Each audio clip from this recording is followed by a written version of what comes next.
ప్రియ సహోదర సహోదరులందరూ కూడా ప్రభువైన యేసు క్రీస్తు వారి నామములో అందరికి వందనాలండి. ఈ ఉదయకాల సమయంలో చిన్న దీవమైన లేఖన భాగాన్ని మనం జ్ఞాపకం చేసుకొని మరి చిన్న చిన్న తలంపు మనం కలిగి ఉందాము. ప్రార్థన భారాన్ని మనం కలిగి ఉందాం. 2వ రాజుల గ్రంథం 22వ అధ్యాయము 1వ వచనం చదువుకుందాం. యెషయా ఏలనారంభించినప్పుడు 8 ఏండ్ల వాడై యెరూషలేమునందు 30 సంవత్సరములు ఏలెను. అతని తల్లి బొస్కాతు ఊరువాడగు ఆదాయకు కుమార్తె అయిన ఎదీదా. అతడు యెహోవా దృష్టికి యథార్థముగా నడుచుకొనుచు కుడి ఎడమలకు తిరగక తన పితరుడగు దావీదు చూపిన ప్రవర్తనకు సరిగా ప్రవర్తించాను. ఇంకో మాట చదువుకుందాం. రోమిలు రాసిన పత్రిక 16వ అధ్యాయము 1వ వచనం. కెంక్రేలో ఉన్న సంఘ పరిచారకురాలగు పీబే అను మన సహోదరిని పరిశుద్ధులకు తగినట్టుగా ప్రభునందు చేర్చుకొని ఆమెకు మీ వలన కావలసినది ఏదైనా ఉన్న ఎడల సహాయం చేయవలనని ఆమెను గురించి మీకు సిఫారసు చేయుచున్నాను. ఆమె అనేకులకు నాకును సహాయకురాలై ఉండెను. దేవుడు ఈ దివ్యమైన భాగాన్ని మన వినికిడిలో దేవుడు దీవించి ఆశీర్వదించునుగాక. ఈ భాగంలో మనం చూసినట్లయితే మరి స్త్రీ అనే సహోదరి దేవుని యొక్క పరిచర్యలో ఎంత అద్భుతంగా వారు ప్రభు పనిలో దేవునికి అతి సమీపముగా సహాయకులుగా ఉండి ఎలాగూ వారు వర్ధిల్లుతూ వచ్చారు అనేటువంటి విషయాన్ని ఇక్కడ చక్కగా వ్రాయబడుతూ వచ్చిందన్నమాట. పరిశుద్ధాత్మ దేవుడు ఈ మాటలు రాయించాడు. ఇక్కడ మనం చూస్తాం, యెషయా ఏలనారంభించినప్పుడు 8 సంవత్సరముల వాడై మరి చక్కగా దావీదు నడిచినటువంటి మార్గములో నడుస్తూ దేవునికి పరిచర్య చేయగలిగేటంతగా తాను గొప్పవాడైనట్లుగా మనం చూస్తాం. ఏషియా దినాలలోనే దేవుని మందిరం చక్కగా శిథిలమైనటువంటి స్థలాలు బాగు చేయబడ్డాయి.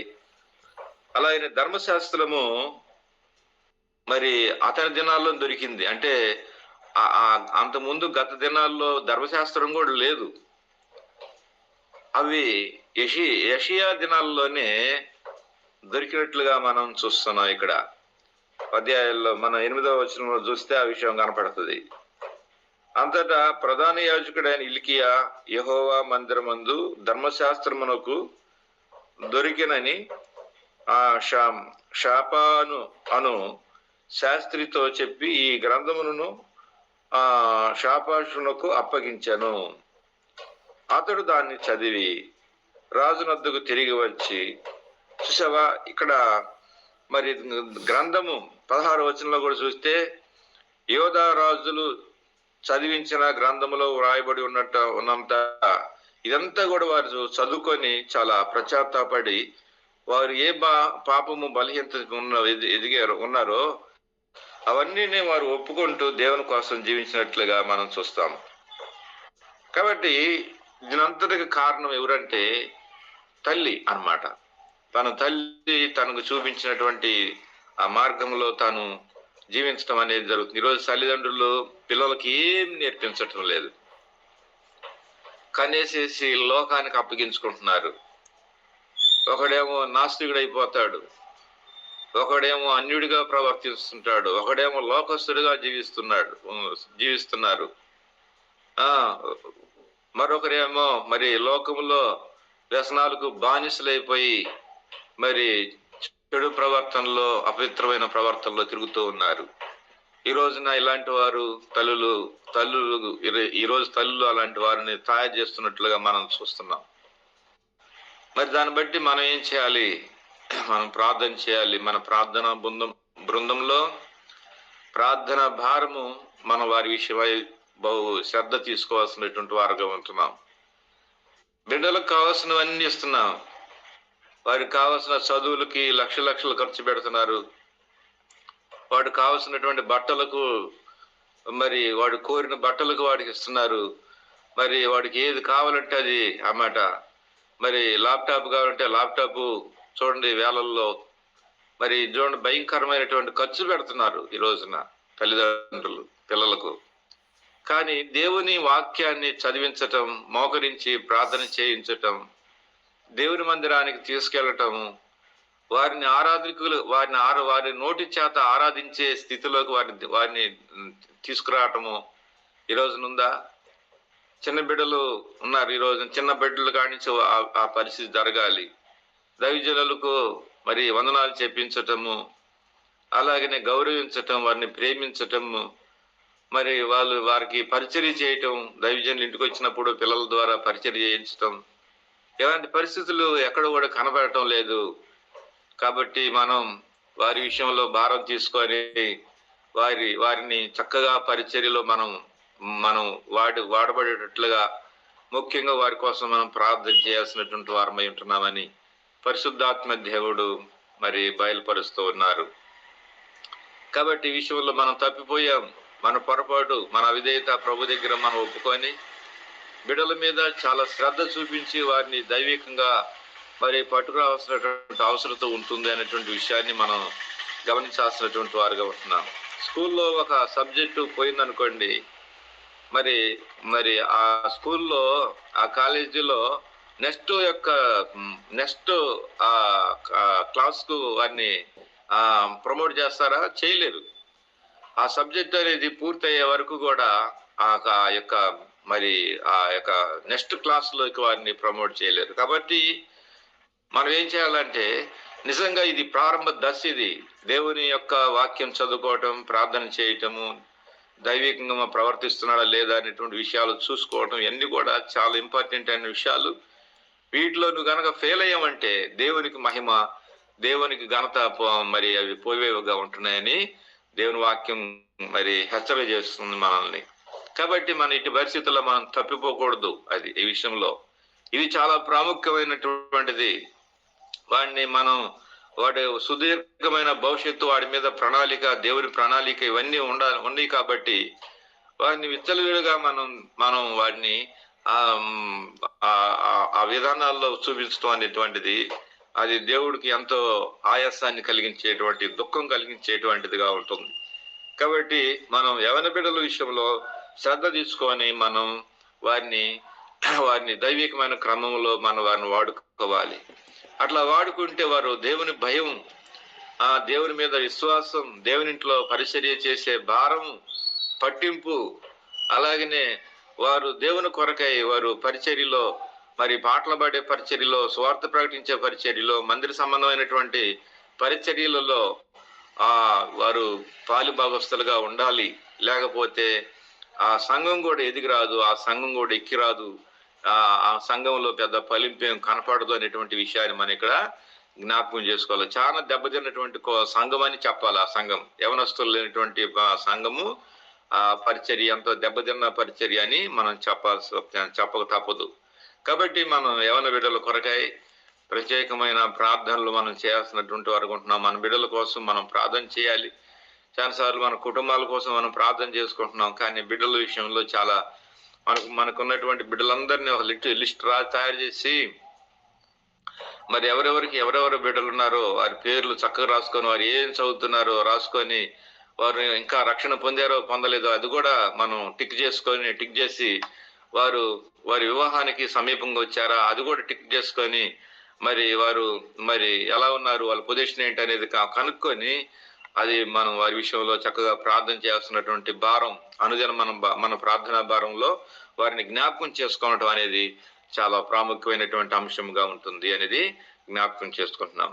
అయితే బైబిల్లో కొంతమంది స్త్రీలు బిడ్డల విషయంలో వారు తీసుకున్నటువంటి శ్రద్ధ అనేటువంటిది మనం కొన్ని చూద్దాం. స్త్రీల యొక్క పాత్ర ఆ విషయాల్లో ఎలాగుందనేది మనం తప్పగా చూడాల్సినటువంటి వారం అంటున్నాం. కొన్ని విషయాలు రెఫరెన్స్లతో మనం ఆధారంగా కొన్ని విషయాలు మనం చూద్దాం. మత్తయి సువార్త 20వ అధ్యాయము, మత్తయి సువార్త 20వ అధ్యాయము 21వ వచనం చదువుకుందాం.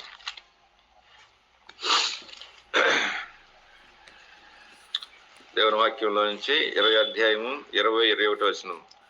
అప్పుడు జబదయి కుమారులైన తల్లి తన కుమారులతో ఆయన యొద్దకు వచ్చి నమస్కారం చేసి ఒక మనవి చేయబోగా,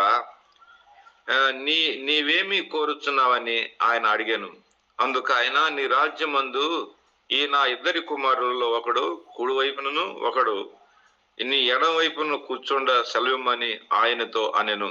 అందుకు యేసు, మీరేమి అడుగుతున్నారో అది మీకు తెలీదు. నేను త్రాగుబో గిన్నెలోనిది మీరు సరే, అది ఆ విషయం ఉందాం. అయితే ఈ తల్లి యొక్క కోరిక ఏంది?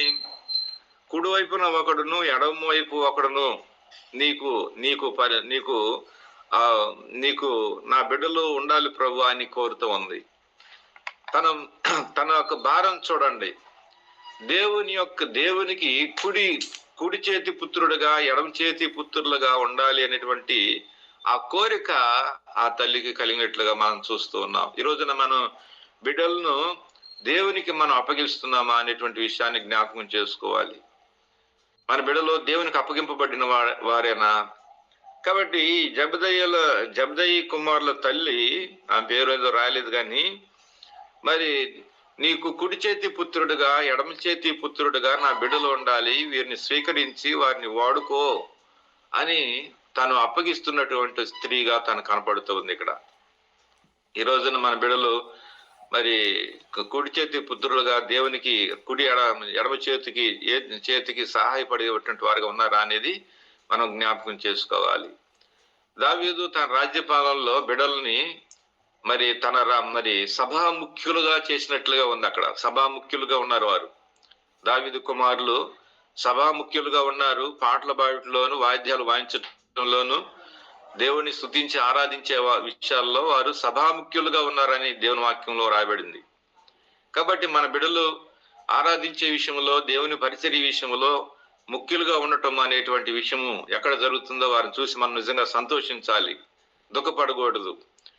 కాబట్టి దేవుని మరి ఇంటిలో మన బిడ్డలు కుడి చేతి ఎడమ చేతి పుత్రులుగా మరి దేవునికి అప్పగించేటువంటి వారంగా మనం ఉండాలి. ఈ రోజున మనం కన్నారు గాని తల్లిదండ్రులు లోకానికి అప్పగిస్తున్నారు, అన్యత్వానికి అప్పచెబుతున్నారు, అన్యజనులుగా చేస్తున్నారు, నాస్తికులుగా చేస్తున్నారు, దేవుని ఎరగనటువంటి వారుగా చేస్తున్నారు ఈ రోజున తల్లిదండ్రులు. ఈ విషయం మనం ప్రార్థన చేయాల్సినటువంటి వారమై ఉంటున్నాం అన్నమాట. తర్వాత లోకాసు వార్త 8వ అధ్యాయము 3వ వచనం చదువుదాం. లోకాసు వార్త 8వ అధ్యాయము 3వ వచనం చదువుదాం. చూడండి, 8వ అధ్యాయం 3వ వచనం. తమకు కలిగిన ఆస్తితో వారు ఉపచారం చేయించు వచ్చిరి. చూసావా? మరి తమకు కలిగిన ఆస్తితో ఇక్కడ యేసుప్రభు వారి శిష్యులు ఉన్నారు.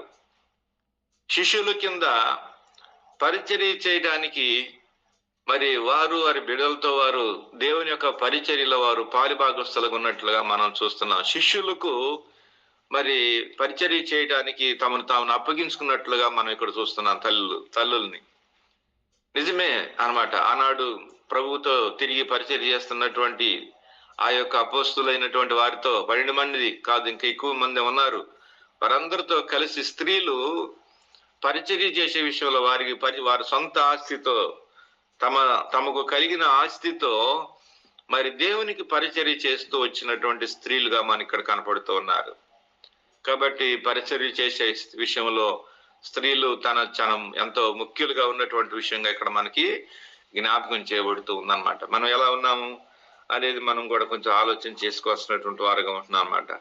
ఈ రోజున దేవుని ఇంట్లో పరిచర్య చేయాలంటే మరి పరిచర్య ఎందుకు చేయరు అనేటువంటిది అది ఎందుకు పరిచర్య చేయలేకపోతున్నారు అనేటువంటిది అది మనకు అసలు అర్థం కావట్లేదు. ఈ రోజున కేవలం వాక్యం వినేవాళ్ళ మట్టుకేనా, వాక్యం వింటమేనా, ఆరాధన చేసుకోవటం మట్టుకేనా, దేవుని ఇంట్లో పరిచర్య చేయటానికి, పని చేయటానికి, లేకపోతే సువార్తను భారాన్ని తీసుకోవటానికి మనకి ఇది లేదా? ఈరోజు చాలా మంది ఇలాంటి వారుగా తయారైపోయారు. చాలా మంది ఇలాంటి వారుగా తయారై ఉన్నారు రోజున. దేవునికి పరిచర్య చేయటానికి, సహకరించడానికి ఇష్టపడేటువంటి వారుగా లేరు ఈ రోజును బట్టి చూస్తే. కాబట్టి మనం ప్రార్థన చేయాలి. మనం వారి విషయంలో ప్రార్థన చేస్తున్నటువంటి వారు menచున్నాం అన్నమాట. అలాగనే మనం దేవుని వాక్యం చదివాం. లోకాసు వార్తలో 16వ అధ్యాయంలో మనం రోమిలు రాసిన పత్రిక 16వ అధ్యాయంలో మనం ఇందాక ఒక మాట చదివాం కదా, ఆ మాట మనం చదువుదాం. కెంక్రేలో ఉన్న సంఘ పరిచారకురాలకు పీబీ అను మన సహోదరి పరిశుద్ధులకు తగినట్లుగా ప్రభునందు చేర్చుకొని ఆమెకు మీ వలన కావాల్సిన ఏదైనా ఉన్న సహాయం చేయాలని ఆమెను గురించి నేను సిఫారసు చేస్తున్నాను. ఆమె అనేకులకును నాకును సహాయకురాలైండెను. చూసావా, పీబే అనేటువంటి ఒక సహోదరి సంఘంలో ఉంది. ఆమె ఏం చేసింది? మరి పౌలుకును అలాగనే పౌలుతో ఉన్న పరిచర్య చేసేటువంటి వారందరికీ కూడా ఆమె ప్రభునందు చేర్చుకొని వారికి పరిచారకురాలుగా జీవించిందన్నమాట. పరిచర్య చేస్తూ పరిచారకురాలుగా తను సమర్పించుకున్నట్లుగా మనం చూస్తూ ఉన్నాం అన్నమాట. కాబట్టి సంఘానికి సహాయపడాలి. ఇందాక శిష్యులకు సహాయపడిన స్త్రీలు వాళ్ళు, ఇక్కడ సంఘానికి కూడా సహాయపడుతూ వచ్చినటువంటి స్త్రీలు కనపడుతున్నారు ఇక్కడ మనకి. సంఘంలో పరిచర్య చేయాలి ప్రతి ఒక్కరు కూడా. నీకు ఇచ్చిన తలాంతు మరి వరమును దేవుని కొరకు ఉపయోగించుకొని ప్రభు పరిచర్యలో ఉండాలా. ప్రభు పరిచర్యలో లేకపోతే అనుమానించాలా, నువ్వు అసలు ప్రభులో ఉన్నావా లేదా అనేటువంటి విషయం కూడా మరి అనుమానించాలన్నమాట. ఇక్కడ మాకు స్థానిక సంఘంలో ఒక సహోదరు ఉంది. ఆ సహోదరి దాదాపు ఆరాధన ప్రార్థన అసలుకి గుండెలు పగిలిపోయేటట్టు చేసింది.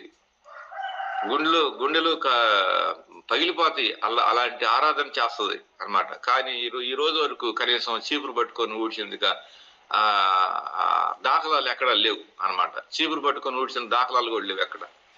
అయితే ఆరాధన ఎలా చేసిందో తెలుసు ఆ సహోదరి. నాకు కూడా ఒక్కోసారి గుండెలు కదిలిపోతాయి అన్నమాట.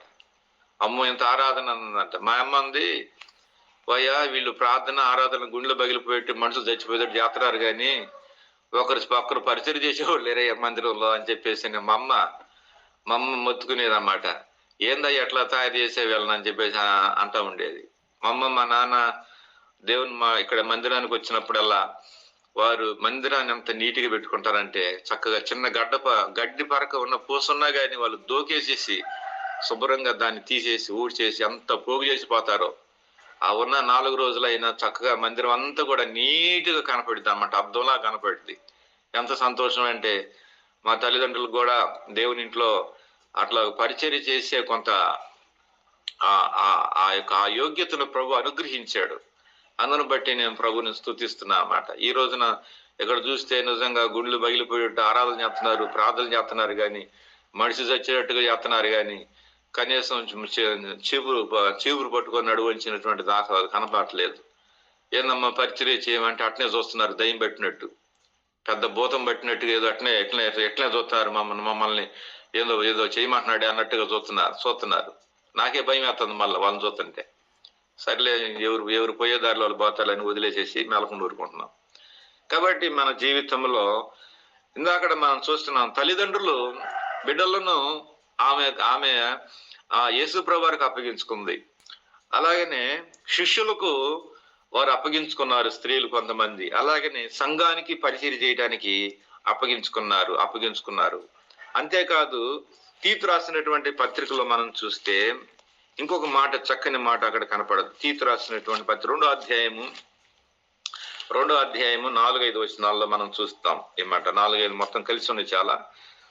అలాగునే వృద్ధ స్త్రీలు కొండెగట్టెలు మిగుల మద్యపానాసక్తులై ఉండక ప్రవర్తన యందు భయభక్తులు గలవారై ఉండవలననియు దేవుని వాక్యమును దూషింపబడుకున్నట్లు యవన స్త్రీలు తమ భర్తలకు లోబడి ఉండి తమ భర్తలను శిశువులను ప్రేమించు వారును స్వస్థత బుద్ధి గలవారును పవిత్రులను ఇంట ఉండి పనిచేయు వారును మంచివారునై ఉండవలనని బుద్ధి బుద్ధి చెప్పుసు మంచి ఉపదేశం చేయవారినై ఉండవలనని నేను బోధించుచున్నాను అంటాడన్నమాట. ఇక్కడ చూడండి, ఇక్కడ యవన స్త్రీలు ఏం చేస్తున్నారు? యవన స్త్రీలకు శిక్షణ ఇస్తున్నారు. ఇక్కడ బిడ్డలకు శిక్షణ ఇస్తున్నారు. వారు ఇలాగూ దేవుని యొక్క భయంలో, భక్తిలో మనం ఇలాగ పెంచబడాలనేటువంటిది క్రమశిక్షణ నేర్పిస్తున్నారు అక్కడ. ఈ రోజున నిజంగా మనం నిజంగా ఈ విషయాన్ని గుండెకాయ మీద చేయబెట్టుకొని చెప్పాలి. మనం నిజంగా నా బిడ్డలను దేవుని పని కొరకై నేను పురుగొలుపుతున్నాను, వారిని నేర్పిస్తున్నాను, వారిని పురుగొలుపుతున్నాను, వారిని ప్రోత్సాహపరుస్తున్నాను. నా బిడ్డల్ని నేను దేవుని ఇంట్లో, నా బిడ్డలు ఆదివారం పెందలకాడ వెళ్ళిపోతారు, సాపలేస్తారు, మందిరంలో అవి చేస్తారు ఇవి చేస్తారు అని చెప్పేసి గుండెకాయ మీద చేయబెట్టుకొని చెప్పు. నువ్వు అసలు ఒకసారి చెప్పు. ఇది ఎంతో ప్రాముఖ్యమైనటువంటి పరిచర్య. ఇక్కడ చూడండి, మీరు ఈ వాక్యాన్ని పదే చదవండి, మీకు ఏమర్థమైందో ఒక పేపర్ మీద రాసుకొని మోకరించి ప్రార్థన చేయండి. శిక్షణ ఇవ్వాలి పిల్లలకు. మనం శిక్షణ ఇవ్వకపోతే ఎవరిస్తారు మనకి అనమాట. ఒక ట్రైనింగ్ లో, మిలిటరీ ట్రైనింగ్ పోయేవాడికి ఇన్ని నెలలు శిక్షణ ఉంటుంది. డాక్టర్ సర్జన్ చేసే డాక్టర్ గారికి ఇన్ని నెలలు ట్రైనింగ్ అని ఉంటది. ప్రతి ఉద్యోగస్తుడికి ఇన్ని నెలలు అని మొదటి ట్రైనింగ్ ఇస్తారు. మన బిడ్డలకు ట్రైనింగ్ ఏది? దేవుని ఇంట్లో పరిచర్య చేయాల్సినటువంటి భారం ఉందని ట్రైనింగ్ ఏది మనకి లేదు. నువ్వు ట్రైనింగ్ ఇవ్వకోకుండా వాళ్ళు ఏం పరిచర్య చేస్తారు? వాళ్ళు దేవుని ఇంట్లో వాక్యం చదివించడం నేర్పిస్తున్నావా? వాళ్ళకి దేవుని ఇంట్లో పరిచర్య చేసేది నేర్పిస్తున్నావా? మరి సంఘములో వచ్చిన వారికి మంచినీళ్ళు గ్లాసులో పోసి ఇవ్వటం నేర్పిస్తున్నావా? నువ్వు దేవుని ఇంట్లో పరిచర్య చేస్తున్నారా, లేకపోతే సిగ్గుపడుతూ పక్కకు పోయి నిలబడుతున్నారా? నువ్వు ట్రైనింగ్ ఇవ్వాలి. వాళ్ళకి ట్రైనింగ్ ఇవ్వకోకుండా వాళ్ళు దేవుని యొక్క పరిచర్యలో వాళ్ళు వాడవాలంటే చాలా కష్టం అవుతుంది. ఇది దీవెనకరమైన పరిచర్య. వారు సుదీర్ఘమైన భవిష్యత్తుకు ఉన్నతమైన మెట్లు. ఇది ఉన్నతమైన మార్గదర్శనమైనటువంటి ఆలోచన ఇది అనమాట. ఈ రోజున మన బిడ్డల్ని చాలా భయంకరమైన పరిస్థితుల్లో వాడుకుంటున్నాం. దయచేసి వారి విషయంలో, వారికి క్రమశిక్షణ నేర్పించే విషయంలో వారికి శిక్షణ ఇవ్వాలి. అదే తీతు రాసిన 2వ అధ్యాయంలో ఈ 3వ వచనంలో ఈ వచనాలన్నీ కూడా వ్రాయబడుతూ ఉన్నాయి అనేది మనం చూస్తున్నాం అన్నమాట. అలాగనే రోమిలు రాసిన పత్రిక 16వ అధ్యాయంలో నుంచి కూడా 12వ వచనంలో ఒక మాట, బలమైన మాట ఉంది అక్కడ. అది కూడా చదువుకుందాం. 16వ అధ్యాయం 12వ వచనంలో, ప్రభునందు ప్రయాసపడుచు త్రిపోనకును వందనములు, ప్రియురారగు పెర్సిసునకు వందనములు.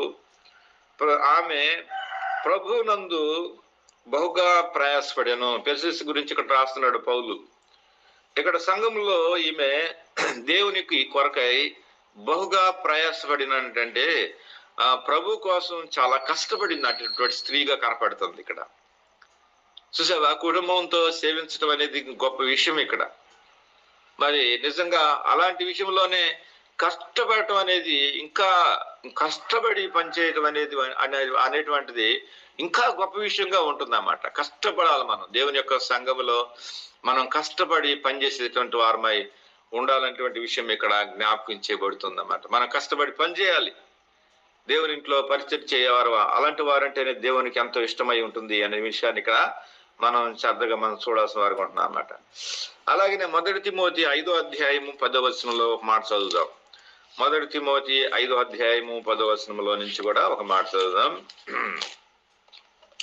5వ అధ్యాయం 10వ వచనము, సత్క్రియలను పేరు పొందిన విధవరాలు పిల్లలను పెంచి పరదేశులకు ఆతిథ్యం ఇచ్చి పరిశుద్ధులకు పాదములను కడిగి శ్రమపడి వారికి సహాయం చేసి ప్రతి సత్కార్యము చేయ బూనుకొని వారైతే ఆమెను విధవరాల లెక్కలో చేర్చవచ్చును అని అంటాడనమాట.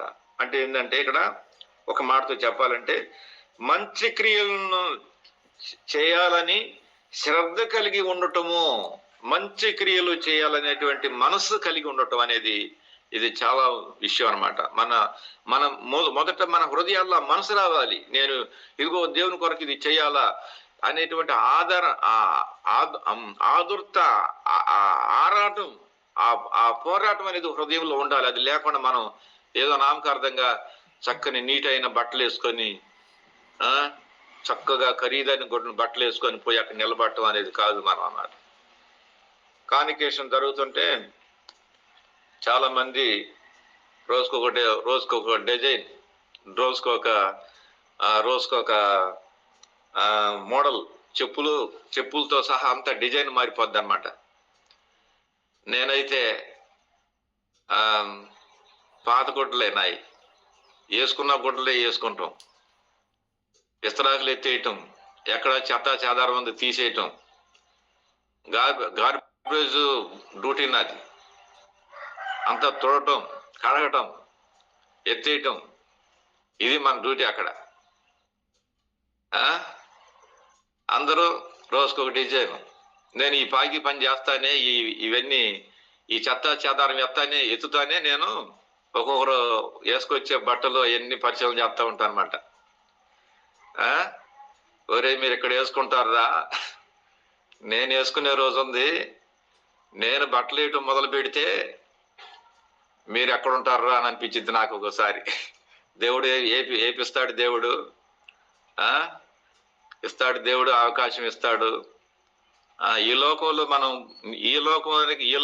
మనం ఇలాంటి డిజైన్లు వేసుకుంటే పరలోకంలో మనం ఇంకా ఏ డిజైన్ వేసుకోగలుగుతాం మనం చెప్పండి? అక్కడ ప్రభు చేసి తొడుక్కోవాలా, ప్రభు ఇచ్చి నీ కట్టుకోవాలి. అక్కడ నువ్వు ఇక్కడ అలా కోరుకొని తెచ్చుకోవడం కుదరదు అక్కడ. కాబట్టి ఇక్కడ నీ వస్త్రాలు బాగుండటం కాదు, ఇక్కడ బాగుండాలి కాదంటూ లేదు, నీట్గా ఉండాలి కాదంటూ లేదు, కానీ దేవుని పని విషయంలో పని చేయడానికి అనుకూలంగా ఉండాలి నీ బట్టలు. అది నువ్వు దేవుని పరిచయాలా, నువ్వు సంఘానికి వెళ్తుంది ఎందుకంటే నీ డ్రెస్ మెయింటింగ్ చూపిస్తాను కాదు, అక్కడ నీ పరిచర్య నీ పరిచర్యకు ఆ పరిచర్యకు నీకు తగినటువంటి వస్త్రాలు కావాలి, నీకు అది తగినటువంటి వస్త్రాలు కావాలా. అమ్మో వీటికి డామేజ్ అయిద్దామో మురికైద్దామో అని అన్నటువంటి వస్త్రాలు వేసుకొని సంఘానికి వెళ్తే సంఘం ఏడ్చిద్ది, నిన్ను చూసి సంఘం ఏడ్చిద్ది. ఫస్ట్ సంఘం ఏడ్చిద్ది, సంఘంలో పరిశుద్ధాత్మ దుఃఖపడతాడు. మరి ఈ బట్టలు వేసుకొచ్చింది ఇంకా నాకేం చేసింది పరిచర్య అని సంఘం ఏడుస్తూ ఉంటది అన్నమాట. కాబట్టి మన జీవితాన్ని చాలా చేసుకోవాలి. మంచి క్రియలు చేయాలి అనేటువంటి శ్రద్ధ ఉండాలి. ఈ వచనంలో 1 తిమోతి 5:10 ఏముందంటే మంచి క్రియలు చేయాలి నేను అనేటువంటి శ్రద్ధ ఉండాలి. ఎందుకంటే మనం ఈ లోకంలో మనం ఉండేవాళ్ళం కాదు, కొద్ది రోజులు ఉండి వెళ్ళిపోయేవాళ్ళం మనం. కాబట్టి మనం మంచి క్రియలు చేయాలి దేవుడి కొరకున్న తొందరగానే నేను మంచి పనులు చేయాలా నేను అని నువ్వు ఎన్ని చేయగలిగితే అంత మంచిది ఇక్కడ అనమాట. నువ్వు ఎంత చేయగలిగితే అంత మంచిది అనేటువంటి విషయాన్ని ఇక్కడ జ్ఞాపకం చేయబడుతుంది అన్నమాట. తర్వాత 1 తిమోతి 5:5 కూడా మార్చవుతాం. అయితే నిజముగా అనాథ అయి విధవరాలుగా ఏకాకి ఉండి దేవుని మీదనే తన నిరీక్షణ ఉంచుకొని విజ్ఞాపనల యందును ప్రార్థన యందును రెయ్యంబగలు నిలకడగా ఉండను. ఇక్కడ మనకు కావాల్సినటువంటి ప్రముఖమైన అంశం ఏంటంటే ప్రార్థనల యందు నిలకడగా ఉండాలి. అది ఆ అంశం కావాలి మనకి. ఇక్కడ ఆమె ఏ స్థితిలో ఉందని మనకు అనవసరం అన్నమాట. ఆమె ఏ స్థితిలో ఉంది అనేది మనకు అనవసరం. ఆమె ఎలా ఉంది అన్నమాట. ఎలా ఉంది ఇక్కడ? నిత్యము ప్రార్థనలో నిలకడగా ఉంది అన్నమాట. నిత్యము ప్రార్థనలో నిలకడగా ఉన్నటువంటి విషయంగా ఇక్కడ మనకి జ్ఞాపకం చేయబడుతుంది. కాబట్టి నిలకడ అనేది చాలా అవసరం. ఆ నిలకడ లేకపోతే మనం దేవుని కోసం ప్రభులో మనం ఎదగలేము, ఆత్మీయంగా మనం ప్రభు కోసం జీవించలేము అన్నమాట. కాబట్టి ఈ విషయాన్ని మనం చాలా జాగ్రత్తగా ఆలోచన చేసుకొని మరి రానున్న దినాల్లో దేవుడు మనల్లో మన కుటుంబాన్ని మన పరిచర్యను దేవునికి అంకితం చేసుకొని ప్రభు కోసం నమ్మకమైన సాక్షులుగా మనం జీవించాలని ప్రభు ఈ దివ్యమైన లేఖన భాగాలు మన కొరకై మన ఇంటిలో దీవించి ఆశీర్వదించును గాక. అందరికీ ప్రైజ్ లార్డ్ అందరికీ.